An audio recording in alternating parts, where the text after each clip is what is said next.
stands are empty. There's nobody here. The seats are empty, and the field is bare, but I know come Saturday, it's going to be a sea of people in their garden gold, waving their hands, clapping. Balloons are going to be flying. And there's going to be a feeling of excitement in there that is just unparalleled.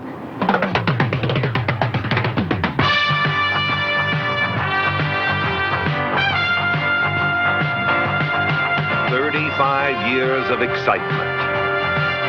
Entering the 7th year under the leadership of Bobby Bowden, Florida State football has attracted the national spotlight and basked in its glory.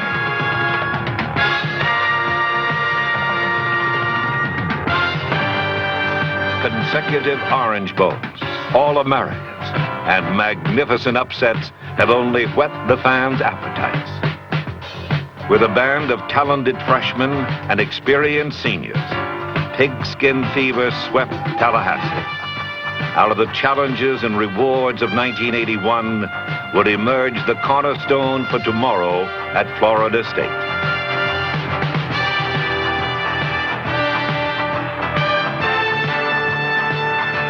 Florida State Football 1981. Cornerstone for tomorrow is proudly presented by Sunbanks of Florida.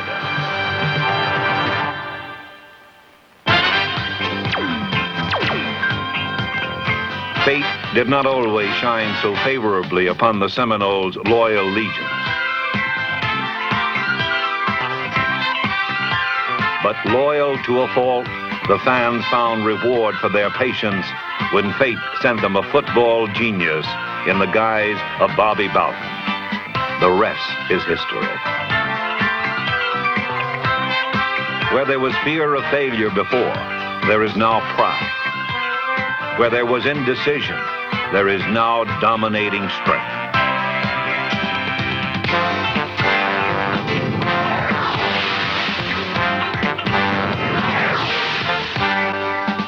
Poise and unexpected cunning. These are the sword and spear of the Seminoles. And with these weapons, they would confront the mightiest teams in the land. Going into the 1981 season has probably been one of the most difficult seasons for me to ever go into as a coach. 2 reasons. Number one, we had a new football team. We had lost 8 starters off of defense from the year before. We had lost 6 off of offense, and we'd lost a kicker who had led the nation in scoring in 1980. So we were going into the season with a team that we didn't know anything about. Then, at the same time, we were playing the most difficult schedule in the United States, probably one of the most difficult in the last 10 or 20 years, in which 5 in a row of them were on the road. Impossible and suicidal were 2 words used to describe the road trip. Nebraska, Ohio State, Notre Dame, Pitt, and LSU were sarcastically called the Oktoberfest, a coach's nightmare and a freshman's fantasy. This 5-team blockbuster would be the ultimate test of courage for any team. First, however, were 2 tough tune-ups, Louisville and Memphis State. An unyielding tribe defense shut out Louisville for the 3rd straight year, while all 17 of the Seminoles' points were tallied by freshmen.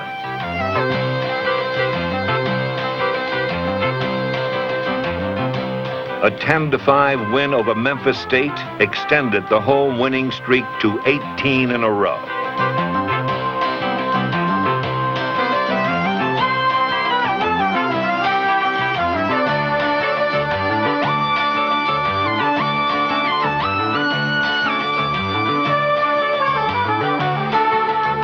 After a nerve-wracking loss to Nebraska the next week, Bobby Bowden reassembled his troops for the next stop on Oktoberfest. Well, the Ohio State ball game, we knew we were going against one of the best football players in the nation. That's Schleister of Ohio State. Well, going into Ohio State, the biggest aspect I thought was, was our Schleister. If we stop him, we could beat Ohio State. And so our only hope against him was to outscore them, because they're going to get their points. And so it was a game which it was one of the most exciting football game I think we played all year. It was kind of who got the ball last, who was going to win it. The clear, crisp air at Columbus was all the inspiration that linebacker Ron Heston needed to turn in the play of a lifetime.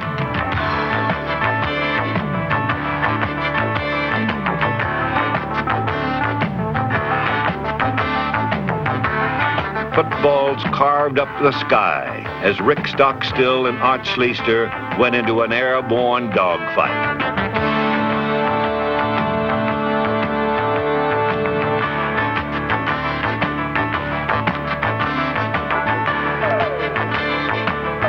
Kelly Lowry knocked Ohio State's Buckeyes out of their sockets when he turned around right end to put FSU ahead. Schleister and company retaliated and connected for a TD.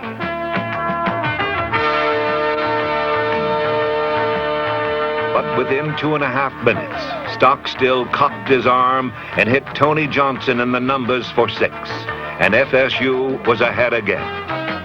On a day when two offenses were going wild, the slightest defensive edge could mean a victory.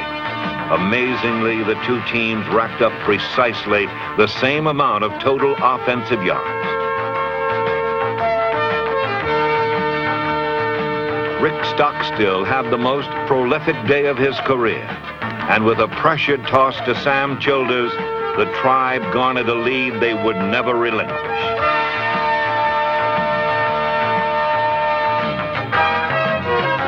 The Seminoles flexed their muscles on a magnificent and entertaining 4-play goal line stance. With this stunning victory, Bowden and company had captured the first Big Ten win in FSU history.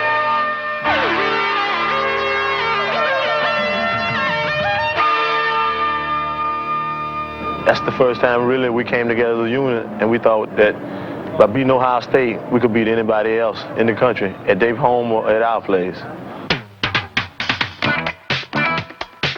South Bend, Indiana. Notre Dame is not just another school. Bobby Bowden knew the pride and tradition of the Irish and believed that the game could go in any direction. Well, Notre Dame, this was the first time FSU faced at Notre Dame. We wanted to go in there with, come out with a victory. And we got fired up. Everybody wanted to beat them. You don't get a chance to play Notre Dame very often. Everybody was looking forward to that, and the coaches were worried about us being intimidated just by their tradition. But we went up there ready to play. We didn't let it bother us. It was a little more talking, a little more playing. Everybody was a little more relaxed in South Bend. Gridiron tradition was a subject well known to Notre Dame's coach, Jerry Fowler. But after the kickoff, the Tribe showed the Irish a little of their tradition. The first half was a battle with each side managing only a field goal. Freshman kicker Mike Randina was proving that he thrived on pressure.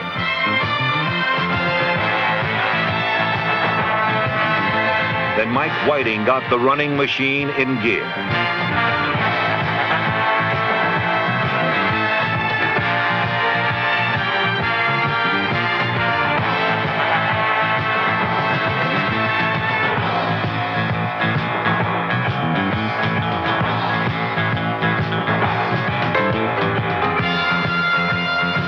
Mike flew over the goal line, and now the momentum was taking a decidedly southern turn.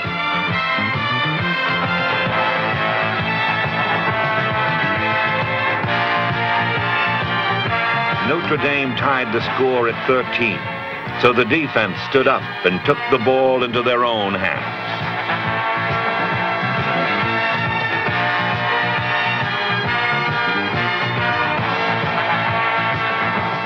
Absolutely untouched, Mike Whiting ran the game-winning TD in, shocking the crowd and delighting the FSU TV audience. Tim Cagle's final Hail Mary pass got unexpected results, and the only meeting of these two teams in history was now a memory to be cherished. To beat them there, that was a great thrill, and it'll always go down as a great win for Florida State. In the 1981 season, Oktoberfest will always be remembered for the stunning upsets at Notre Dame and Ohio State. For this eager young team, the end of Oktoberfest signaled a much welcome trip back to campus life. Anyone who has visited Tallahassee can appreciate the perfect blending of the North and the South. The trees still turn colors in autumn, but the summers are strictly Floridian. Tallahassee is like a wheel with FSU as its hub. The entire capital city focuses upon the Seminoles. Well, Florida State is still a big university in a relatively small community. For that reason, the university gains a great deal of attention. They call it Saturday Night Fever, a screaming, teeming sea of football faithful. Campbell Stadium is the stage, and the players are the actors in this dramatic play.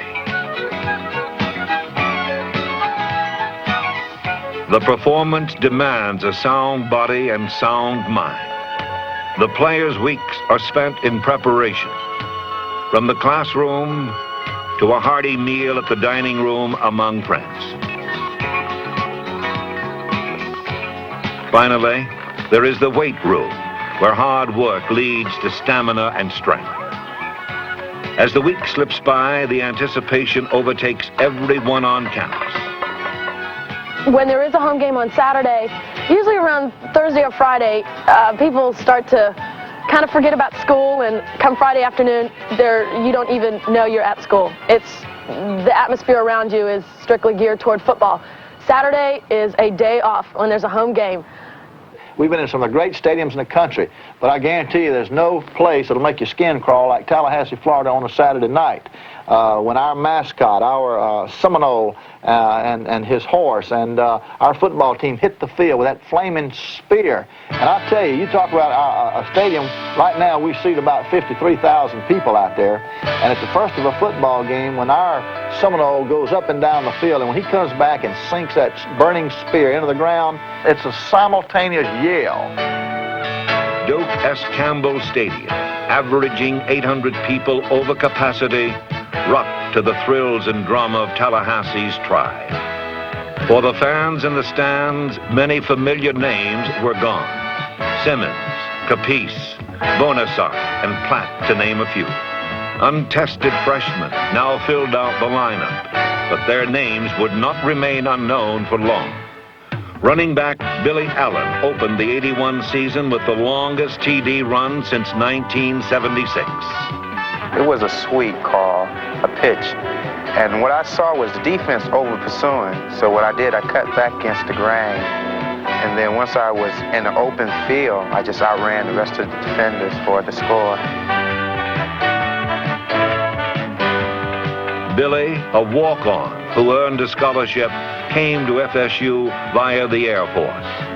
Against LSU, he showed that he can really fly. Well, it was a middle return, and once I caught the ball, I just went up the middle, and it was picture perfect. Everybody blocked their defenders, and I just gave the last man a step. I gave him like I guess a mixed direction step. I had him going one way, and I cut back on him and just outran everybody, and that was a score too. That was pretty. The greatest moment for a runner is when he passes the goal line and Seminole fans go wild.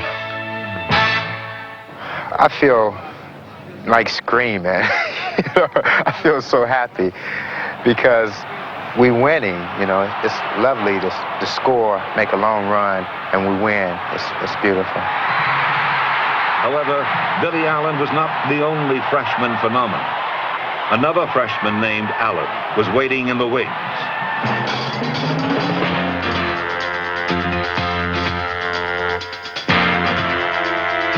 Greg Allen seems to have some God-given talent. Physically, he's very fast, and he's strong. He's got a lot of desire, he got a lot of pride to want to be the best. And you put all that together, then his future looks bright. Greg Allen was unranked on the depth charts at season start, but when the injuries depleted the ranks, he was ready. I waited for my opportunity, and when it came, I wanted to make sure that I was in the right condition to go in there and do the job.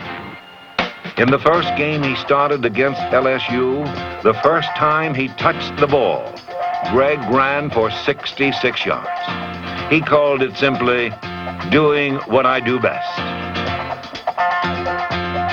By the end of the day, he had become FSU's top single game rusher with 202 yards, and the jubilant fans were screaming for an encore. They didn't have to wait long. In the next game against Western Carolina, Greg put on a virtuoso performance, the likes of which had never been seen before. Like an antelope on the prairie, he claimed the field as his own territory and ate up yardage in his own special style. Well, what I'm thinking about is I'm trying to read the defense and following the offensive line blocks. And I'm not a strong runner. I'm not a person like Herschel Walker to run over people. But I'm a person I can see quickly into the lines. When the total was in, the NCAA record books had to be revised to add a new category.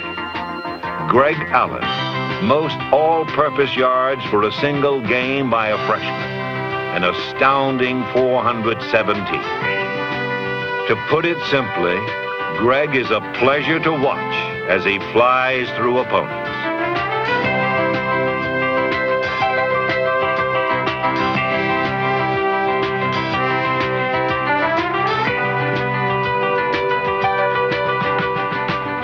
The new kids in town had definitely earned their spurs and paved the way for a great future.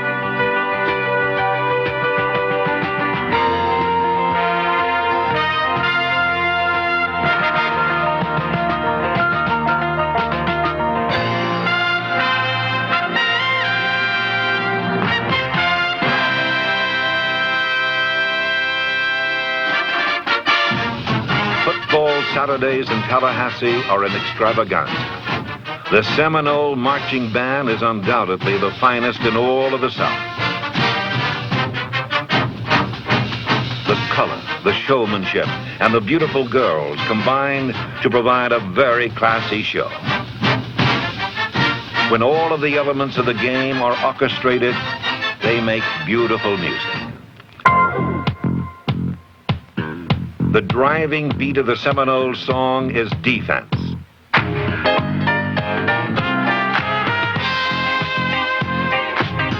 To quote Bobby Bowden, everything else in the game is irrelevant. Blocking and tackling will cause wins. I believe in discipline and enthusiasm.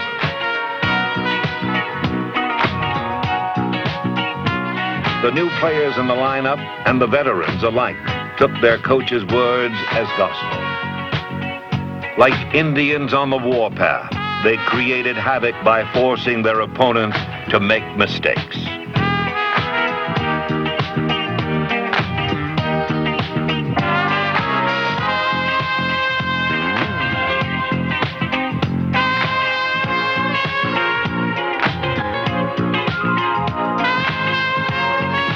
Anticipation, hard-hitting, and unrelenting pressure led to interceptions, fumbles, and fun. Some of the guys making things fun for FSU were Hester, Thutch, Carricker, Coursey, Harris, Rowe, and Gilbert.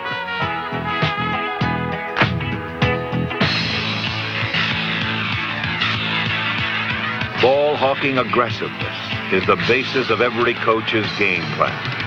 But what makes the Seminoles unique and exciting to watch is their wide-open offense.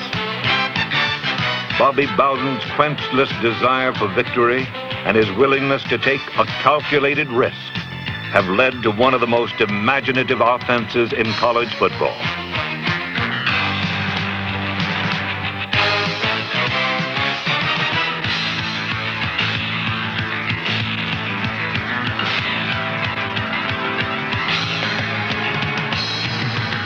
With versatile athletes like All-American punter Ron Stark, the Seminoles blended tradition and innovation. Bowden's interest in boxing and military science are evident in the tribe's attack. Precision, coordination, and surprise. Like a combination boxer who sets up his knockout punch, the Seminoles hit their foes with the run and the pass, and when the time is right, they throw their knockout punch. The victim is usually left counting to 6.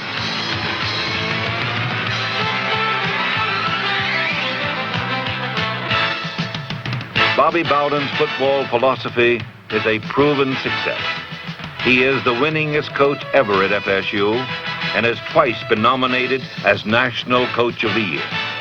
The Bowden philosophy has made Florida State a household word among football faithful and a synonym for winning.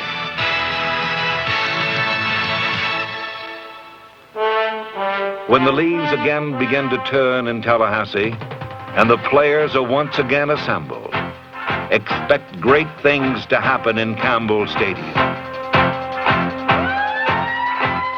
Well, 1982, we should be an improved football team because we broke in so many new people in 1981. We played more freshmen in 1981 than I bet you we have ever played at Florida State University. And it wasn't by design. It was the fact that these young men came in and just beat out the boys playing ahead of them. And then in some cases it was a need factor, but not totally. The lessons learned through Oktoberfest and the return of Greg and Billy Allen and those fabulous freshmen has established a winning edge, confidence in oneself and in one another. Everybody on our team, we're not losers, and I think they know what needs to be done. And so if they come in with the right attitude, we're going to have an outstanding season next year. Well, a lot of the young players are playing a lot more, and there's a core, there's like a nucleus of leadership that's working up through there, and I think we're going to have some good leaders in the future. Under the watchful eye of Bobby Bowden, these players have become a team. For this team in 1982, there are no limits. With great opponents like Pitt, Ohio State, and Miami next year, and the expansion of Campbell Stadium, 1982 promises even more excitement, more drama, and more great football. For now, Florida State fans everywhere can barely wait to see the future.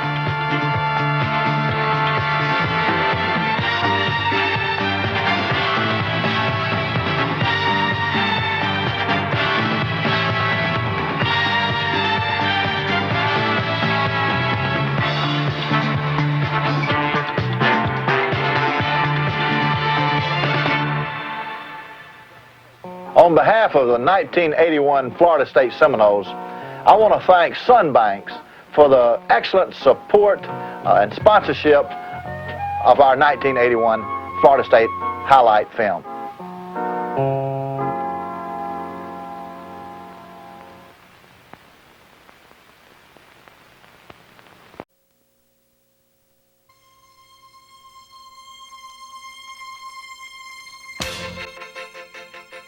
Florida State football for 1983 began on a note of suspense, and it ended with blaring trumpets and another postseason bowl victory.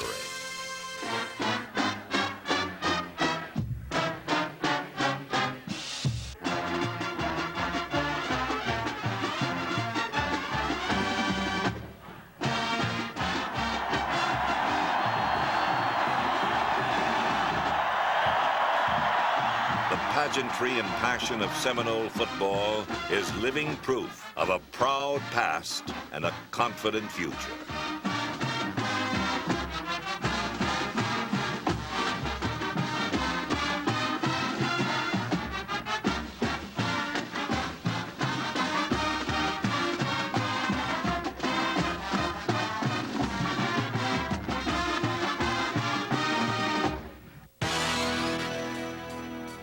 '83 was full of surprises for Florida State, starting with their opening game.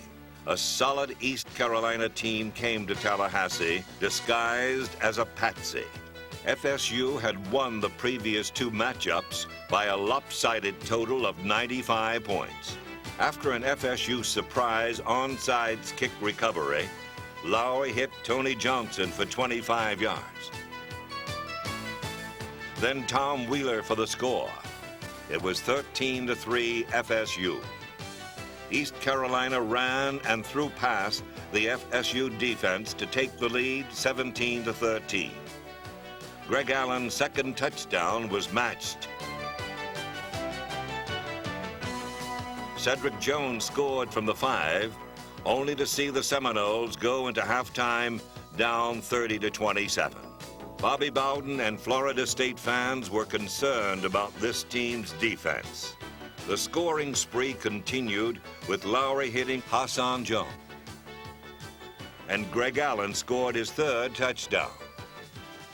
But it would come down to the defense to make two big plays.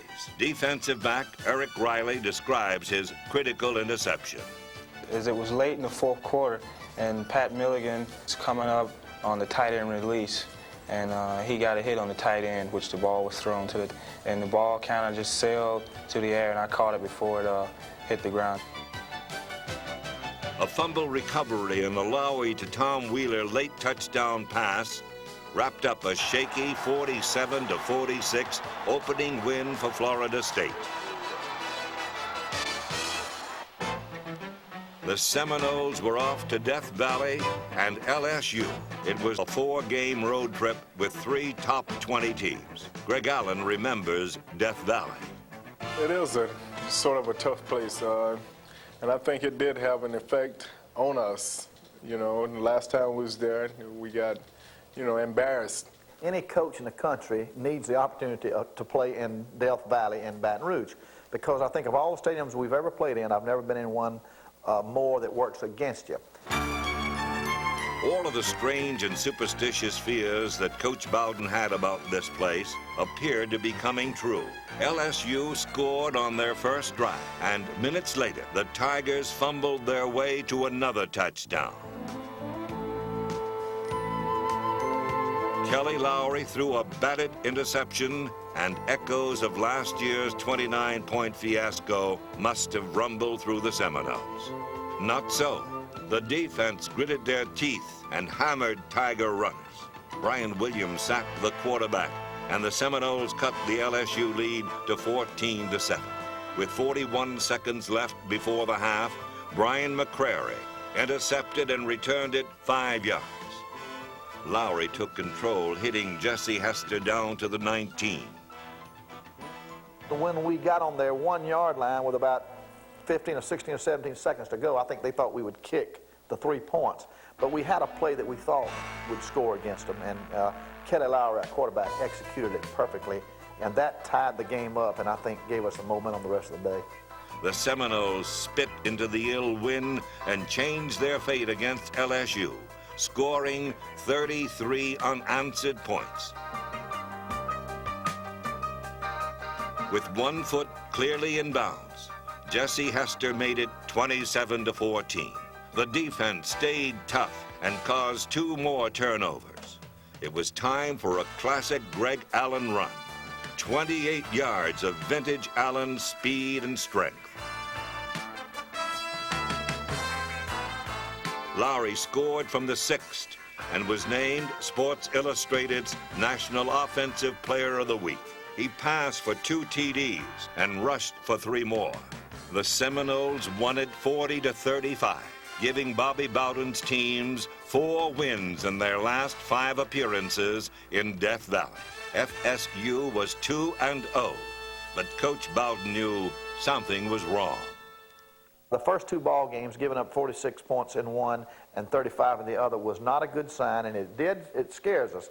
Now, what it makes you do is go out there the next week and the next week with your offense, and you're saying, every time we got the ball, we got to score. We have got to score, and that's kind of dangerous because you start gambling and doing things that are not percentage-wise good gambles. The gambling finally took its toll against Tulane.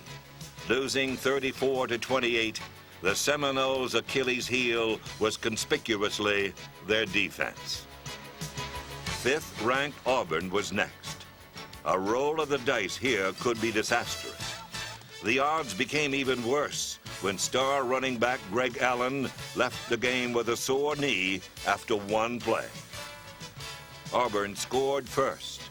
Lowry started doing his part, hitting Weegee Thompson, a 6'6" converted quarterback, down to the 8.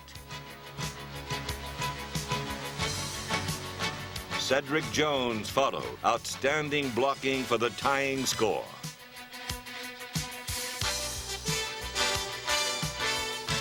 The defense stiffened. After a Phil Hall 33-yard field goal, Florida State had a chance to put Auburn on their knees. Lowry avoided the blitz and hit Tom Wheeler for 20 yards. Backup tailback Roosevelt Snipes broke through a hole on the right side and simply outran the Auburn defense, but he mistakenly stepped on the out-of-bounds line. That proved to be the difference as Auburn burned the defense with a touchdown with less than 2 minutes remaining to pull out a 27-24 win. A missed extra point provided another heartbreaker the following week in a 17-16 loss to Pitt. Home looked awfully good to the Seminoles after a month on the road. Game 6 was against Cincinnati, who had knocked off Penn State earlier, but it was homecoming and a time to celebrate.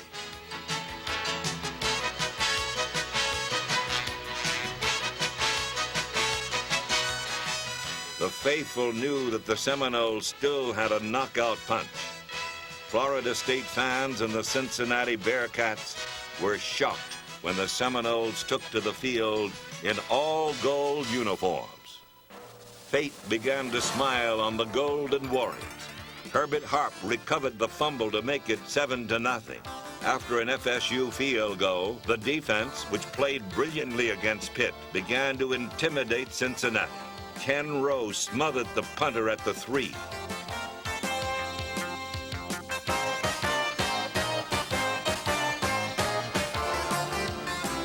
Kelly Lowry scored. It was 16-0, and number 45, Isaac Williams, knew what to do. I just have to try to play my game. I have to go out there loose, and I have to be able to play wild. Wild is what the Seminole defense was this night as they crushed the Cincinnati quarterback. Cincinnati scored to make it close at the half, but Rosie Snipes and the defense clobbered the Bearcats into a very rewarding 43-17 victory.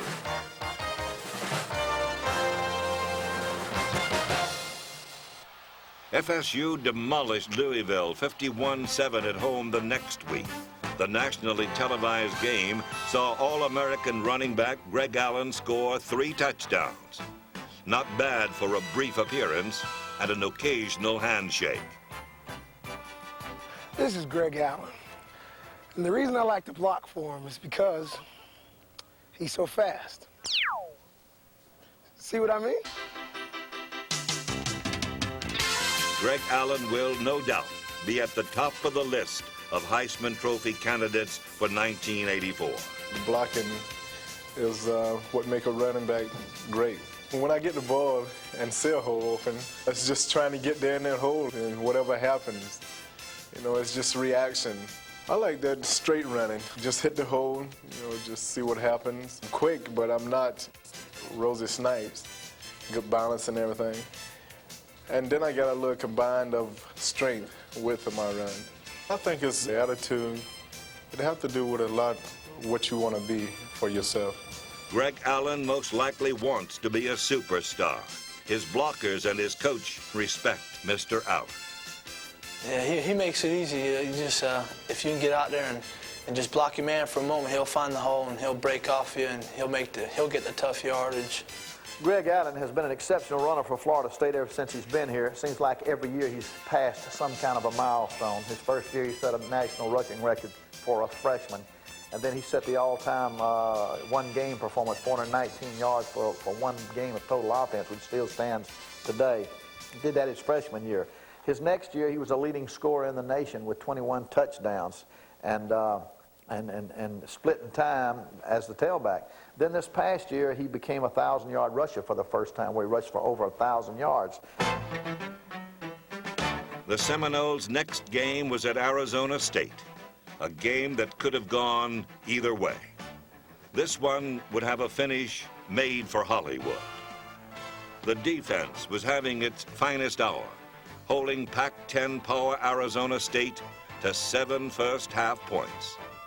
The defense had to play near perfect football in the second half as one by one, FSU offensive starters fell with injuries. Greg Allen and Cedric Jones were through for the day. The Seminoles took a 14-10 lead, but in the fourth quarter, lost their quarterback for the season. Kelly Lowry's knee was shredded after a sack, and Bob Davis, who had thrown a total of 11 passes in 4 years for Florida State, took over. Rosie Snipes, a sophomore, then ran 38 spectacular yards to give the Seminoles a 20-19 lead, and Florida State went for 2. Like a veteran, Davis hit Ouija Thompson, and it was 22-19.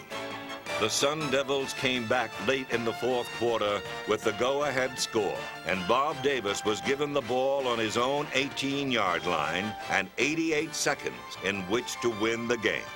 On a 4th and 5 do-or-die situation, Davis held 80,000 Sun Devil fans at the exits with a clutch 16-yard completion to Tom Wheeler. With 41 seconds left, he found Wheeler again for 11. Davis was on a roll and stunned Arizona State with a 20-yard completion to Hassan Jones. Rattled, Arizona State changed defenses and blitzed. Davis barely got off the pass to Wheeler, who one-handed it and punctured the Sun Devil defense down to the 10. Arizona State was in disarray and called a timeout with 16 seconds left.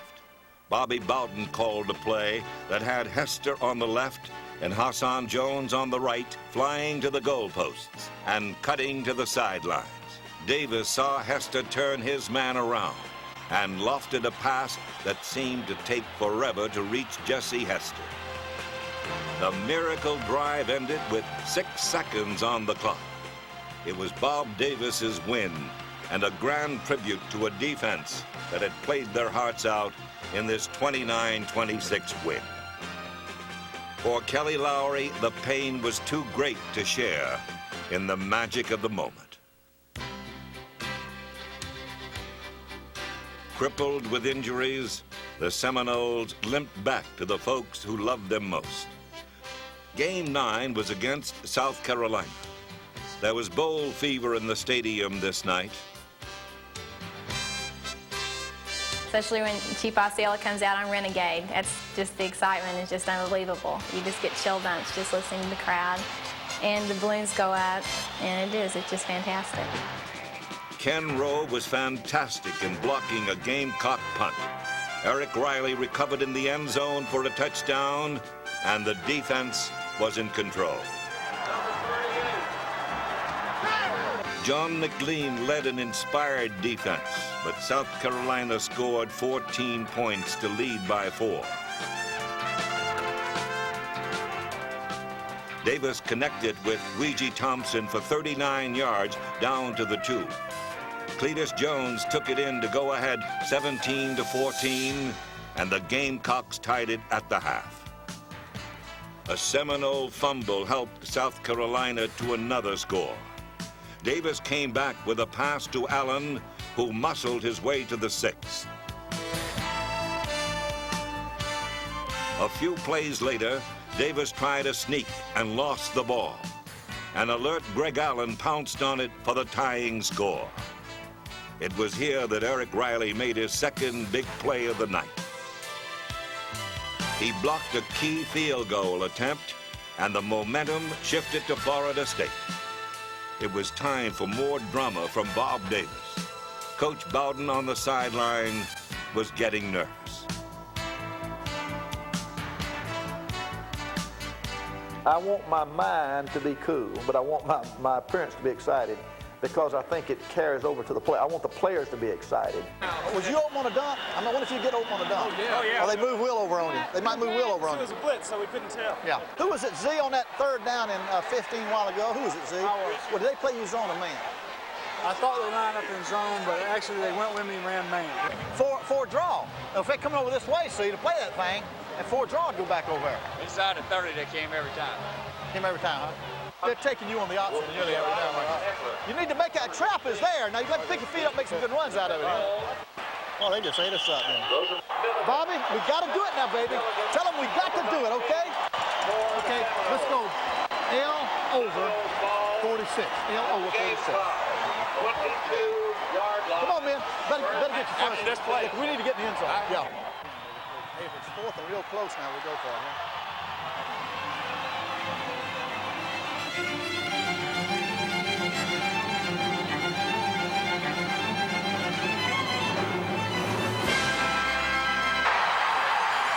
Rosie Snipes picked up some key blocks and sailed in for the go-ahead score.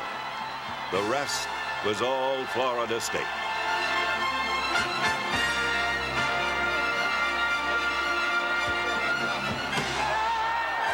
It was a 45-30 win despite several offensive mistakes.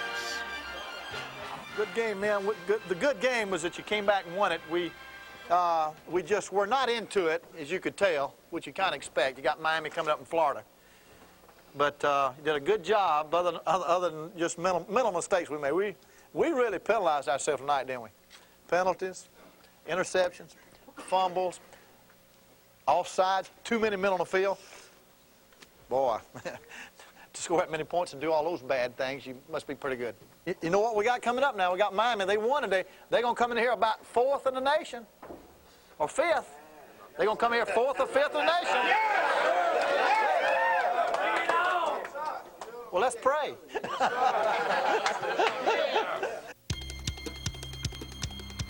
Miami did come to Tallahassee 4th in the nation. Their defense was ranked 2nd. Florida State was 6-3, and the defense was to face their greatest test of the year. After an early Miami score, David Ponder set the defense on fire with a block punt for a safety.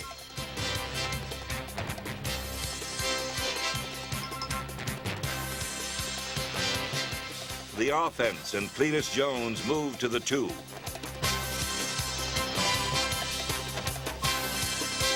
Greg Allen bolted over the left side for a 9-7 lead. The defense was playing as though they were possessed.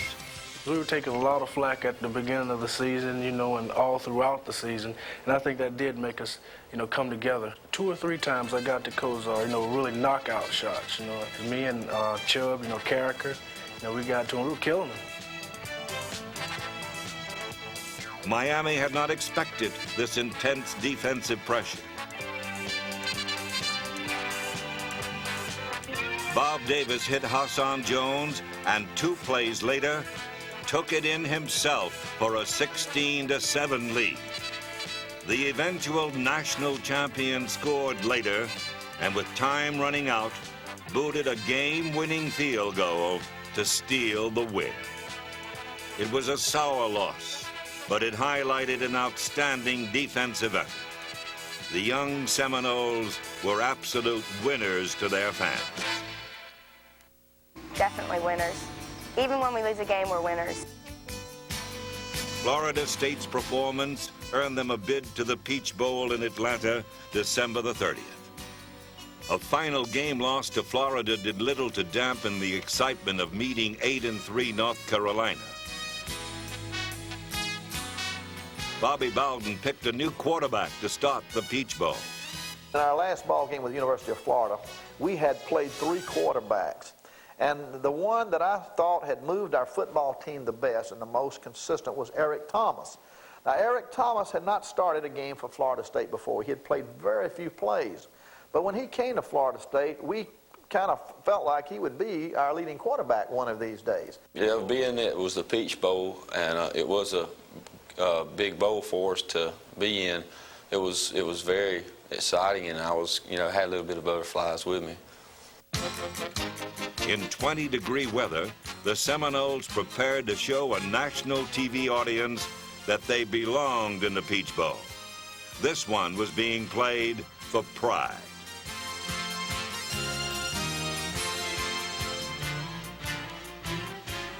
Eric Thomas's first touchdown pass was in the face of a furious rush. Offensive linemen, they was giving me a whole lot of backing, and then after that first touchdown, you know, I really didn't want to say, well, that's it, you know, everything's going to be okay. But I knew in the back of my mind that everything would turn out okay.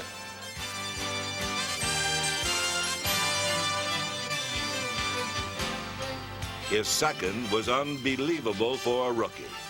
He did something that we can't coach, and that's something we need. They came out in the worst defense we could have wanted. If we'd have told them, look, please don't get in this defense, that's what they got in. And it should have been a 5-yard loss. But when Eric Thomas spun around and started looking for the pass, there was a blitz fixing to hit him right in the mouth. And he jumped to the side, threw the football up, something we hadn't practiced, touchdown. So there was a great play by a great young man doing something we don't coach.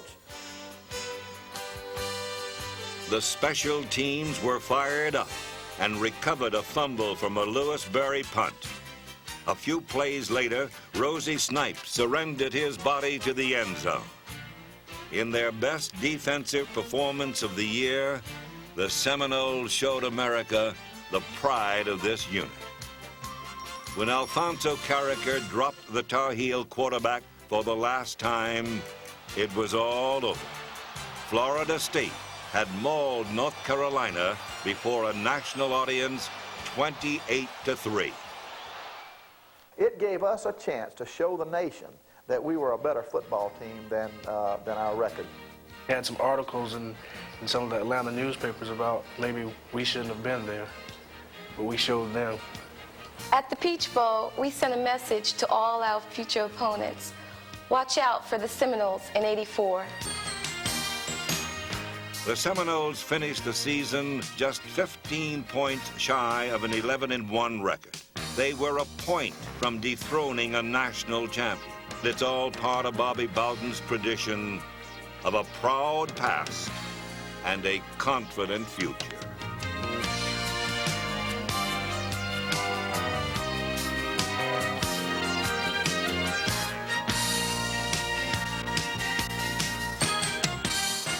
On behalf of the Florida State football team and its staff, I want to thank Sunbanks and all of its employees and supporters for sponsoring this 1983 Florida State highlight film.